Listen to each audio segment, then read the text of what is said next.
protagonistas, el análisis y la información. En Contacto Directo.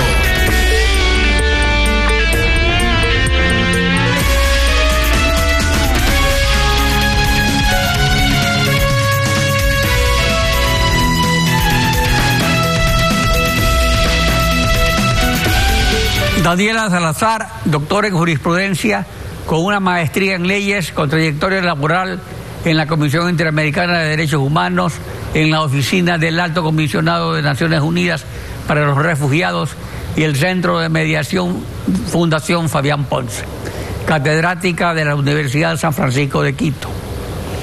El de juez de la Corte Constitucional es su primer cargo público. Daniela Salazar, vicepresidenta de la Corte Constitucional. Buen día, bienvenida a Contacto Directo. Muy buenos días, Alfredo. Durante una década la Constitución de Montecristi se usó para maquillar la legitimidad de una dictadura plebiscitaria, pero no se aplicó. Prueba de ello son 10.514 causas inadmitidas de 25.840 presentadas. Un caso de denegación masiva de justicia, más de 10.228 causas represadas o sin sentencia de las 10.283 admitidas. Además, están las nuevas causas que se están presentando. ¿Cómo organizará el trabajo la Corte?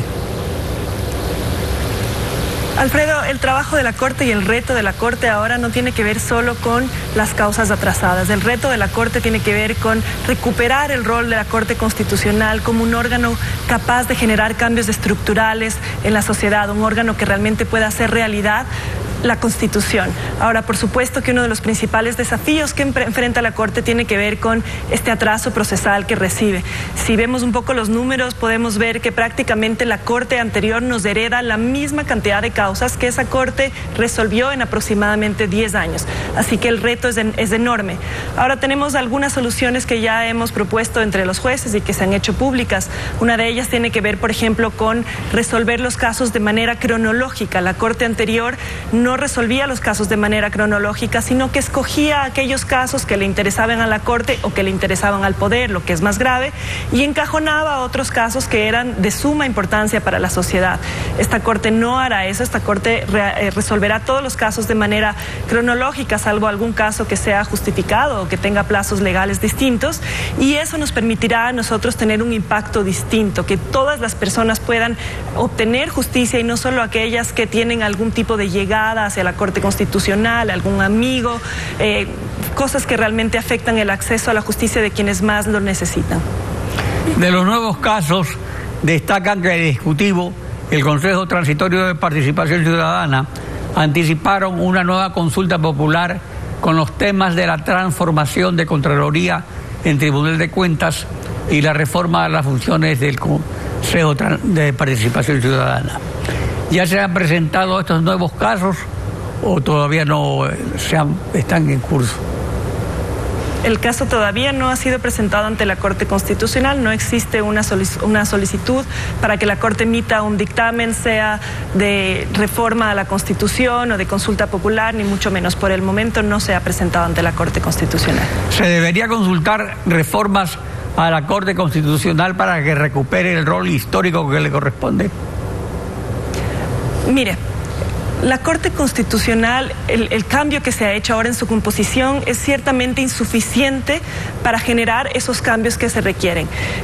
Por supuesto que los nuevos jueces vamos a hacer todo lo posible y vamos a contribuir con nuestro trabajo para que existan los cambios necesarios, pero eso es insuficiente. Hay muchas otras medidas que se tienen que adoptar y que no solo tienen que ver con el atraso procesal, tienen que ver también con modificar los criterios que la Corte toma en cuenta al momento de decidir los casos, porque hoy por hoy esa inflación de causas tiene que ver también con que la Corte no siempre fue estricta al momento de decidir con qué criterio admite los casos. Entonces, la Corte tiene ahora un desafío gigante de evitar esa inflación de causas, porque cuando tiene una inflación de causas, la Corte tiene otros problemas. Sus sentencias pueden ser incoherentes, no tienen calidad, no tienen impacto, los otros jueces y la ciudadanía no conocen sus sentencias, no se puede hacer cumplir esas sentencias. Entonces, la Corte tiene que realmente mejorar en los criterios con con los cuales admite los casos y decide los casos. Eso no necesariamente pasa por una reforma legal o constitucional, pasa simplemente por aplicar incluso causales de inadmisibilidad que están en la ley y que la Corte anterior decidió no aplicar. Una de las violaciones más frecuentes y numerosas a la Constitución están en las aproximadamente 70 leyes dictadas por la Asamblea sumisa al Ejecutivo, con disposiciones que irrespetan la norma constitucional, incluidos también sus reglamentos. ¿La Corte puede de oficio revisar estas leyes o es necesario que el interesado solicite esa revisión o es necesario que lo autorice una consulta popular como una labor de limpieza de la jurisprudencia de la Corte? La Corte no puede de oficio revisar las leyes. De hecho, la Corte tiene que evitar la tentación, siendo un órgano que es contramayoritario, tiene que evitar la tentación de estar siempre por sobre la Asamblea. Lo que sí puede la Corte Constitucional es, o bien, revisar un caso una vez que cualquier persona, cualquier ciudadano presenta una acción pública de inconstitucionalidad, o bien puede ser que en el proceso de elaboración de las leyes el presidente de la República emita un veto a esa ley y ese veto sea por razones de inconstitucionalidad. En esos casos, los casos van a la Corte Constitucional, como en este caso, por ejemplo, podemos ver el Código Orgánico General de Procesos, la Ley de la Defensoría del Pueblo, incluso la Ley de Comunicación, tienen vetos ya que el presidente de la República ha puesto por razones de inconstitucionalidad y eso genera que la Corte Constitucional tenga que pronunciarse antes de que la Asamblea pueda continuar con el trámite de esas leyes.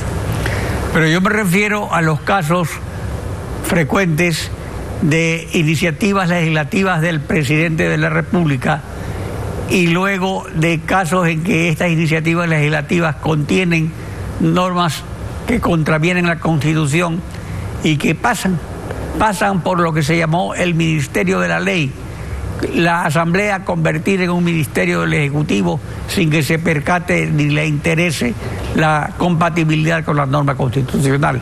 ¿Qué pasa con esos casos? Hay tantas leyes de ese tipo. Incluso la deuda externa, por ejemplo, gracias a un informe de Contraloría se pudo conocer que se dictó una reforma al reglamento de la ley para poder endeudar abusivamente al país por fuera del techo legal. También en esos casos la Corte no puede pronunciarse de oficio. Cualquier persona, no es necesario ni siquiera ser abogado, cualquier persona, cualquier grupo de personas puede presentar ante la Corte Constitucional una acción de inconstitucionalidad, sea de una ley, de un reglamento, de un acuerdo ministerial, de cualquier tipo de norma, pero la Corte no puede pronunciarse de oficio, no está entre sus facultades y sería muy grave que la Corte Constitucional empiece ahora su nuevo rol violando la propia Constitución. Todo organismo público tiene que estar siempre sujeto a las facultades estrictas que la Constitución le asigna. Entonces, en el caso de proyectos de ley y de decisiones de la Asamblea, del Ejecutivo o de las funciones judicial y electoral de dudosa constitucionalidad, se necesitaría hacer una revisión, se necesitaría una consulta popular que autorice a la Corte a hacer esa revisión, ¿o cree que no es necesario? La Corte está autorizada, una vez que las personas presenten una acción pública de inconstitucionalidad, no puede hacerlo de oficio y no creo que sería adecuado, ese es mi criterio personal, que la Corte se reforme la Constitución para que de oficio la Corte pueda pronunciarse sobre esos casos. Eso sería, nuevamente, otorgarle a la Corte Constitucional un poder que sería desbalanceado frente a otros poderes que son mayoritarios, que son representativos, como es el de la Asamblea Nacional. Es importante también el balance de poderes y eso es parte de toda democracia. Daniela Salazar, vicepresidenta de la Corte Constitucional. Gracias por acompañarnos en Contacto Directo.